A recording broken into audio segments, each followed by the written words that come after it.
Hey, what it do, y'all? It's your boy YouTube Blue coming back at you again, and just cooking some dinner right now. Um, it's hump day evening, I should say. The week seemed like it went by fast to me. I don't know if it felt like it went by fast to you guys, but Cowboys is it's Wednesday, so Wednesday is normally when the team implements their game plan going into the next week. So if you guys been living under a rock for a while and don't know what's going on, we are playing the Philadelphia Eagles at 4:25 Eastern Time this Sunday at Lincoln Financial Stadium. Now, you couldn't pay me to go to that stadium during the game, a Cowboys Eagles game, because those Eagle fans, man, they are ridiculous. Um, I mean, it's always something going on up there. Like if you're wearing another team's jersey, it's almost like going to the Raiders stadium. You don't go there wearing the opposing team's jersey. You don't do that. You're gonna get jumped. You might get hurt. So, it's just certain things you just don't do. Now, we talk about this game, and like I said, I'll talk more about it in my matchup video this weekend. But this game is going to be interesting because it's got playoff implications all over it. When you look at this game, you look at, okay, well, you're fighting for your playoff life right now. Philly's an interesting team right now because they are injury prone, but we'll talk more about that. Alshon Jeffrey's out, Mr. Oopsies that can't catch. Nelson Aguilar is out, so they're literally their top two receivers are both of their tight ends, which is hilarious.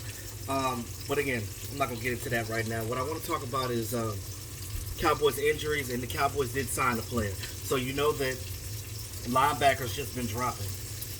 Luke Gifford, he got put on IR because he got injured in the game. He fractured his arm in the game, and I talked about that on Monday. But yeah, he fractured his arm, so the Luke Gifford project is on hold for a little while. They said that he's going to be out 6 to 8 weeks, which we'll see him. We should be able to see. He should be back by OTAs. He should definitely be back by OTAs because, like I said, it's just a fractured arm. So, thank God it's nothing that's going to keep him out extended time into next season, which is always a good thing. Now, we got other injuries as well, but I'm going to get to that in just a second. But they did sign Malcolm Smith. Malcolm Smith was, if you guys remember who Malcolm Smith was, he was a linebacker. He started his career with the Seattle Seahawks. He played his first 4 seasons with them. So he was under Chris Richard. So it makes you wonder if Chris Richard was like, hey, call my old guy Malcolm Smith, see if he wants to come and do a workout and see if he can make the team. So he was the Super Bowl MVP for the Seattle Seahawks when they played the Super Bowl in 2013. And after his 4 seasons with the Seattle Seahawks, he went to the Raiders for 2 seasons.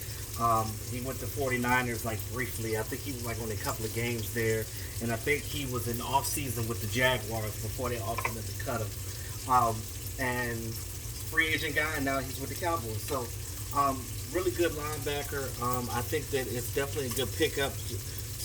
Definitely somebody that's later in the year like this, you want somebody that's familiar with the type of scheme that you run. And again, since he was a Chris Richard guy, it makes sense to have him here to play under Chris Richard's tutelage, I guess. I don't know. I don't even know who's in control of the defense anymore. Him, Rob Marinelli. It's weird because Rob Marinelli took a step back. You don't see him talking as much. You notice that? So, I don't know. That's just an interesting little tidbit. Now, I will say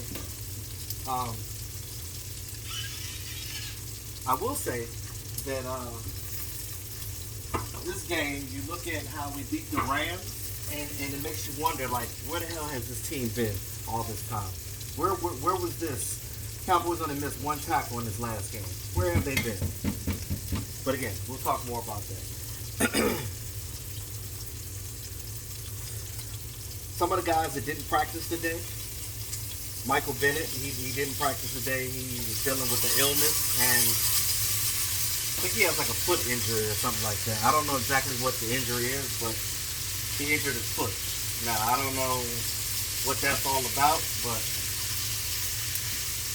hopefully we'll get news about that. I don't think that's going to hinder him from playing at all, really. So,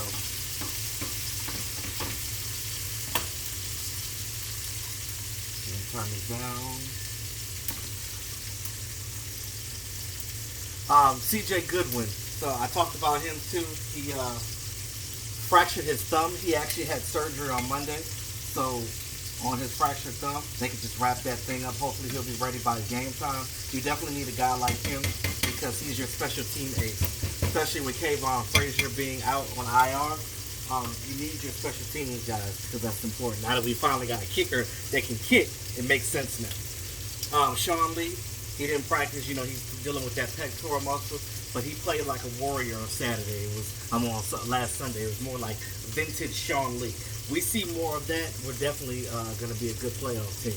Now, another thing that popped up that gave me the side eye, no pun intended. Tyron Smith had an eye injury. Apparently, he has a sty in his eye that's so big that he can't open his eye, which is crazy. I mean, we've all had styes before, but nothing of that magnitude. Like, that's crazy. Like, but again, you know, those things clear up pretty fast, so I'm pretty sure it's not going to hinder him from playing in the game. Joe Thomas, you know, he hurt his knee in the game. He was out. No more word on his status right now. All these guys are pretty much day to day. You already know LVE with the neck injury. He's out again. He still hasn't been practicing. The Cowboys have not shelved him yet because if we make a playoff push, they're hoping to maybe get Leighton Vander Esch back. But then you start to worry, is this not necessarily a season-ending injury, but you know, you start having neck injuries and stuff like this. Apparently, he had issues with it in college as well. That's definitely something to look out for and definitely something to be mindful of. The biggest and most important injury right now is Dak Prescott. Now, we already know that he had the finger, the thumb, the hand, whatever the situation may be, but he had issues with both of his hands in the last game. He played pretty decent with it. But apparently he had an injury that arose during the game that me personally, I didn't even know. He had a shoulder injury. Apparently he messed up his throw, and it happened, of course, it happened to be his throwing shoulder. Go figure.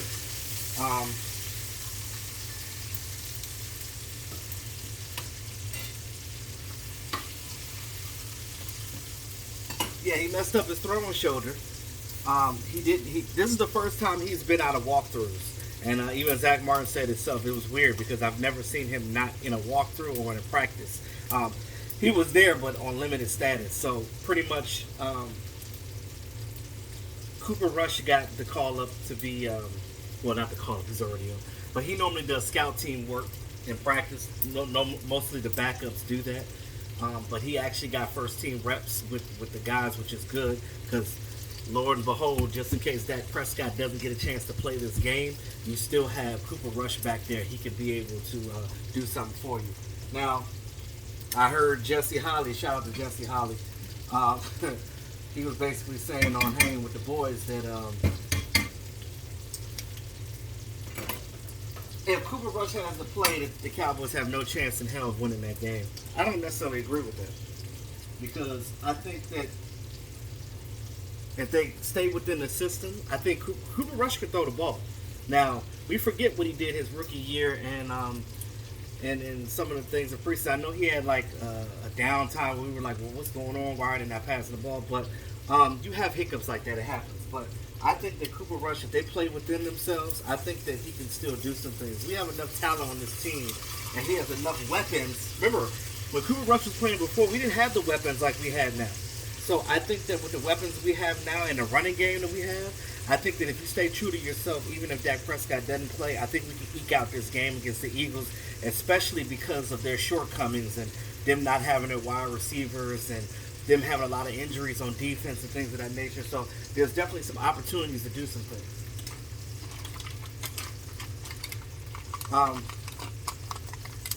What else did I say? Yeah, so that's just one thing to worry about with Dak Prescott. But Ezekiel Elliott said that, hey, I had that injury before. And Ezekiel Elliott, you know how you say too much sometimes? Ezekiel said, I don't know how he could go out there and throw like that. So it makes you wonder,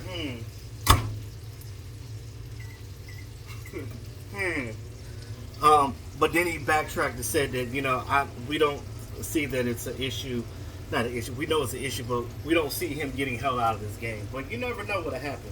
Now, my question is to you guys: should the Cowboys sit Dak Prescott just to rest that shoulder and rest those hands to get ready for this playoff push? Because you'd rather not have him now than not have him if we beat the Eagles and go to the playoffs. Because again, if we could go 9-7 and win these last two games to go to the playoffs, maybe we can have a Giants push like they did when they won the Super Bowl when they were 9-7 to end the season. Who knows?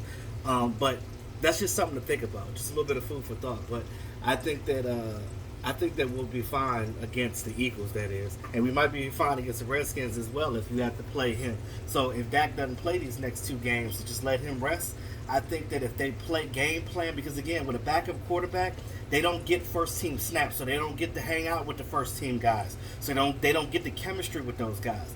But I think that in practice, since he's actually working with these guys, I think that it might help to him if he has to start the game. That's just how I feel. I'm just wishful thinking on my end. But again, you look at that injury list, a lot of those, outside of the guys that we know that are going to be out, like Luke Gifford is on IR and Cedric Wilson's on IR. With the signing of Malcolm Smith, I think that he could come right into play because he knows the defense. Just a little bit of refreshing for him, but I think that he could play in the game, even with the linebackers being out. Him, Jalen Smith, Sean Lee. You still have Chris Covington. So get these guys to just play together. And if these guys communicate, it's all about communication on defense, especially at that linebacker position. You have to call things out. You have to talk to each other. You have to help one another out. Talking from somebody that's played linebacker before, it doesn't change no matter what level you are, because again, you have your Mike, you have your Will, you have your Sam. You have to communicate with each other. I think that a lot of the downfalls with our defense was mainly because those missed tackles, miscommunication, guys not working together. And if you're not working together and becoming one on defense, it's not going to be good. Michael Bennett, I don't know if he needs LASIK eye surgery or something, but you can't keep lining up in the neutral zone. You got to get better with that. Because, again, if this was a playoff game and stakes on the line, you cannot do that and give the opposing offense more time with the ball, because a team will carve you up like that. So that's pretty much all I have for right now about that. That's just a little bit of injury update and things going on halfway through the week. So again, a lot of things are going to change between now and Sunday. Like I said, I'm going to talk more about this game on this weekend. Getting ready for the holidays. Those of you guys, whether you celebrate Christmas or Kwanzaa or Hanukkah, whatever. But again, it's just a holiday time. A lot of people are going to be with family, but we still going to be here making videos, guys. So in between that, family, Cowboys, we're family as well. There's still games to be had, and hopefully we can make a playoff push. And I think that if we play like we did with the Rams, sky's the limit. If that Dallas Cowboys team that we saw against the Rams plays from now and until they can keep winning, I think we will be good. So let me know what you guys think about that. It's your boy E2 Blue, always keeping it real. Talk to y'all soon. Y'all have a great evening.